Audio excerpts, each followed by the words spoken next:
ಎಲ್ಲ ತೆಗೆದಿರೋದು ವಿರೋಧ ಪಕ್ಷಗಳು. ನಿಮ್ಮ ಇಲಾಖೆಯ ಅಧಿಕಾರಿಗಳು ಇವತ್ತು ತಕರಾರು ತೆಗೆದಿರ್ತಕ್ಕಂಥದ್ದು, ವಿರೋಧ ವ್ಯಕ್ತಪಡಿಸಿರ್ತಕ್ಕಂಥದ್ದು ಅಲ್ಲೇನೆ. ಇದೇನೋ ಕಮಿಟಿಯನ್ನು ಮಾಡ್ಕೊಂಡ್ರಲ್ಲ, ಆ ಕಮಿಟಿ ವರದಿ ಏನು ಕೊಟ್ಟರೋ ಗೊತ್ತಿಲ್ಲ. ಆ ಕಮಿಟಿ ಇವರೇನು ಹೇಳ್ತಾರಲ್ಲ ಅದು ಕೆಬ್ಬೆಟ್ಟೋತಾರೆ ಈಗಿನ ಕಮಿಟಿ. ಏಕೆಂದರೆ ಎಲ್ಲರಿಗೂ ಬುಲ್ಡೋಸ್ ಮಾಡ್ತಕ್ಕಂಥ ವ್ಯಕ್ತಿ.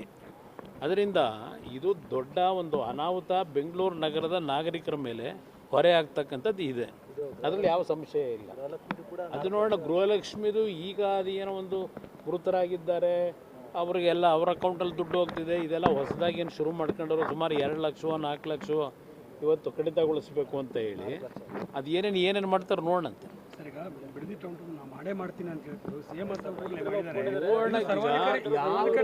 ಬರೋಕೆ ಹೇಳಿ ಜೊತೆಲಿ ಹೋಗೋಣ.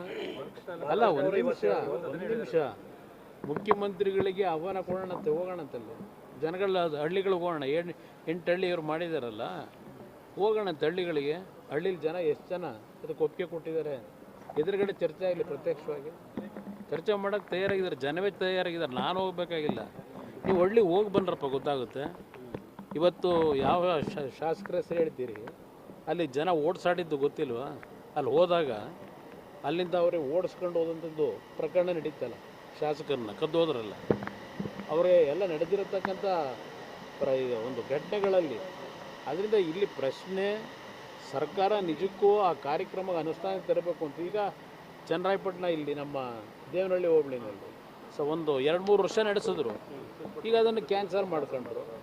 ಈಗ ಅದರಿಂದ ಯಾವುದೇ ಒಂದು ಯೋಜನೆ ನೀವು ತರೋದಾದರೆ ರೈತರುಗಳನ್ನು ಕನ್ವಿನ್ಸ್ ಮಾಡಬೇಕು. ನೀವು ರೈತರ ಮೇಲೆ ದಬ್ಬಾಳಿಕೆ ಮಾಡಿ ಅದನ್ನು ನಾವು ಮಾಡ್ತೀವಿ ಅಂತಕ್ಕಂಥದ್ದು ಇದೆಯಲ್ಲ, ಅದು ಎಲ್ಲ ಒಂದು ಕಡೆ ನೆಗೆಟಿವ್ ಹೊಡಿತದೆ ಅಂತಕ್ಕಂಥದ್ದು ಕಾಯ್ದು ನೋಡಿ. ರೈತರ ಹೋರಾಟ